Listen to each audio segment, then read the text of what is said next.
Good morning po to everyone.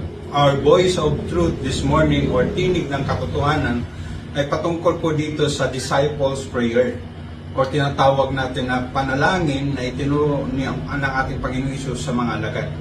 Ano po yung pwede nating makukuha dito at matutunan? I-review natin muli kasi na-discuss na natin ito before. Sa verse 9, ito po yung sinasabi, pray them like this, Our Father in heaven, hallowed be your name. Sa introduction pa lang, sabi ni Jesus Christ, manalangin kayo ng katulad nito. Ama naming sumasalangit ka, sambahin nawa ang ngalan mo. Ibig sabihin, worshiping God is realizing that your God is a holy God. That your God is above all things.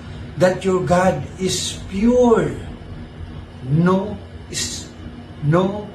sin.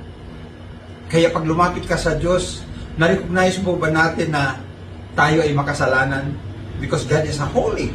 Hallowed be your name. Sambahin ang ngalan mo. How could you say that you are worshiping God, then you are not confessing all your shortcomings in the sight of God? We are now focusing only in verse 9. Hallowed be your name. Sambahin ang ngalan mo because the name of God is a holy name. The name of God is above all names.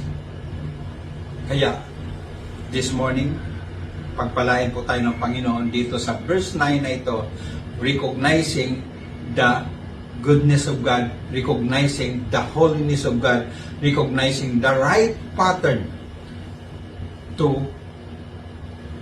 para lumapit sa harapan ng Diyos. To come into His presence. Thank you. To God be the glory.